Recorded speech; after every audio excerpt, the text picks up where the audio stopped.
Hey everyone, it is Hunter Fireflower, and in today's video I'll be doing a summary of Dawn of the Jedi for Storm number 5. So this is the last one in that series.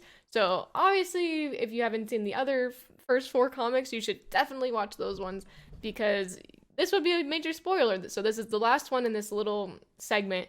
So without further ado, let's begin. The first thing we actually see is the Rancor dragon going down, and we know from the previous comic that Master Quan Jing was on that Rancor, and it is just going down, and he's like, girl, get up, we're about to crash. And then boom, they crash on the ground from the Force Storm. All of the animals are super tired. We see Ro over here with Fen. They're over here, and they're just like, hey, we have to go into the abyss on foot if we want to find the Journeyers.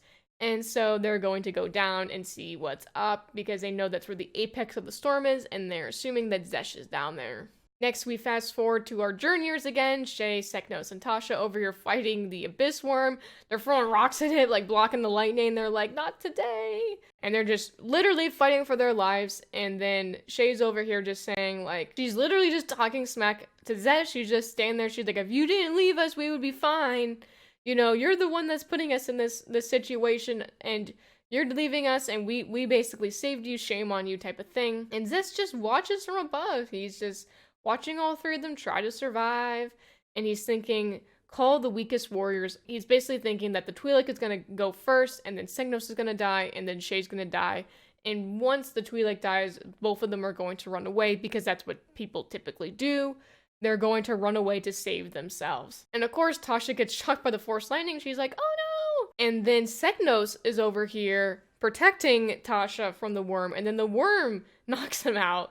And Xesh is like, okay, now Shay's gonna leave. This one's gonna leave. She's gonna run. But Shay's over here standing her guard over her friends, and basically saying, you're not gonna kill them, and she's gonna protect them to the end. And Xesh is predicting that she will run. Except she stands there. She stands there and fights, and she uses the light side of the Force, and she's sitting her guard, protecting both of her friends against the worms. And then Xesh is just like, wait a second, this is intoxicating. I feel like he has a thing for Shay, because he's like, wait a second, like, he's confused. He's like, she has no sense of fear. She's not running. She will die protecting the weak ones.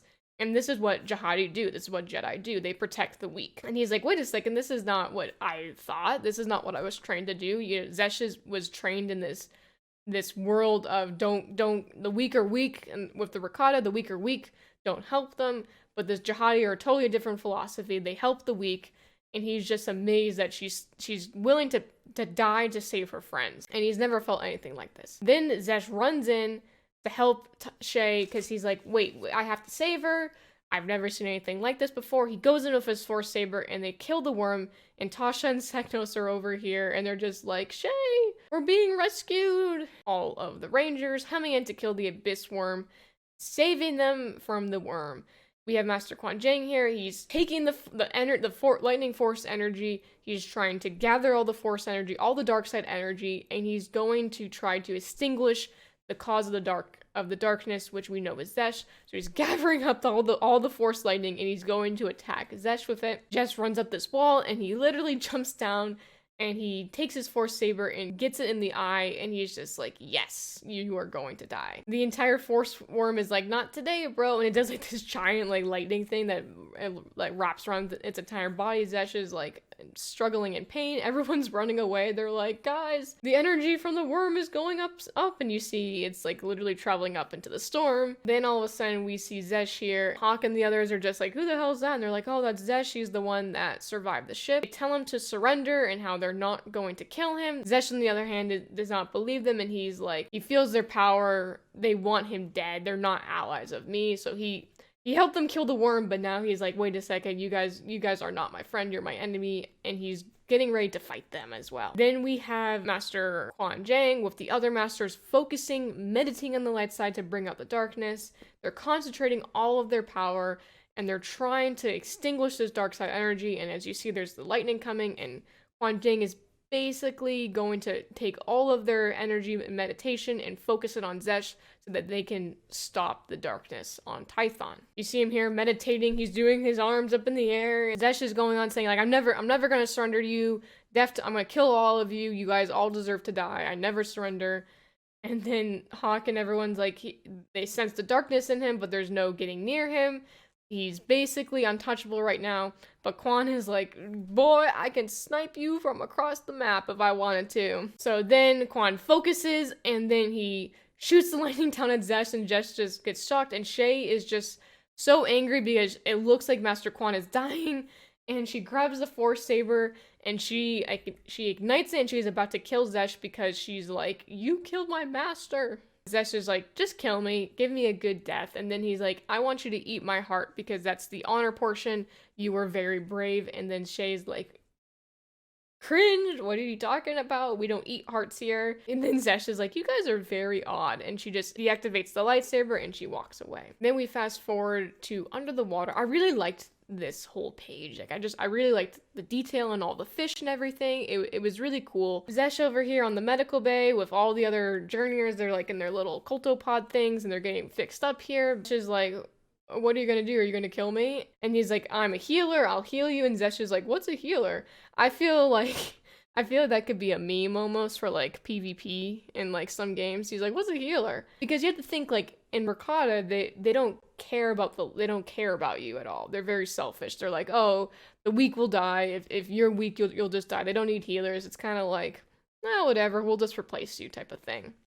Then we go back and everyone's healing up. This is 10 days after the whole incident happened, and we see Master Quan Jang over here. He's not looking too good, but he's, everyone's getting fixed up. They all have bandages. They're all healing. They're having a little reunion of what's going on. Basically like, oh, think how we all made it out. Then we have Master Quan Jang talking to Shay saying, hey, you ignited his weapon, but no one else has been able to do this. How have you done this? And she basically admits to him, I used anger. She was angry and she was unbalanced in the Force, and she used her anger to ignite the lightsaber. And Master Quan Jang just goes on to, you need to focus, like, you need to find balance in the Force, because if you don't, you're going to go to Bogan. And he's kind of feeling apprehensive because, remember, Dagan Locke, his last apprentice, had a similar thing happen. He went into the Abyss, he went crazy, and they sent him to Bogan because he was focusing too much on the dark side of the Force. So Master Quan Jang is kind of like apprehensive and is going to keep an eye on Shay because he fears that she's going to fall to the dark side. We fast forward and we have Tasha talking to her mother, Korra, Master Korra, and they're talking about how all the journeyers share a bond with Xesh and they feel empathetic towards Xesh, even though they kind of, all the other Jihadi seem as like a threat, and she says they all have the same vision, and she says maybe I can use my powers to see into his mind to see what is going on. And the Jihadi let her go meet up with Xesh to see if she can try to use the Force into his mind to see where he came from, who he is, more information about him. They do this little Force thing, and then Tasha sees his memories of everything that has happened. She sees a dark world of these massive ships, which is the Rakata Infinite Empire, the same ship that crashed on Tython, and she just senses darkness and giant armies with tons of worlds being taken and people being slaughtered and enslaved, and she literally just sees exactly what Xesh has seen throughout his years. She thinks it's another vision of Xesh as a child in these pods, and she senses no love, no compassion, no light. All they see is darkness. There's no empathy. And you see all these people in pods, and these people, basically, the Rakata will use them as kind of like Force conduits to power up the ships. Then she goes on, and she has a tear down her eye saying, like, why did they do that? And then he said he was born to be a Force hound, fated to serve his masters. So he's a slave, essentially. Then we get a fast forward, not really a fast forward, but we see all the journeyers talking with the other masters. Shay asks Xesh, like, why did he come back to save them when he could have ran away and would have probably been fine? Why did he save them? And then Xesh goes on to say, I felt something I never felt before. I felt the light side. And he says, I don't want to see the light side be extinguished. He was just amazed because his entire life he was always dealing in darkness and death and everything. And then for once in his life, he experienced something different and he doesn't want to see that go. Jihadi Masters in this middle panel, you see Katu and Korra, they have a little meeting and they're like, you are so out of balance. We are just going to banish you to Bogan until you find light side.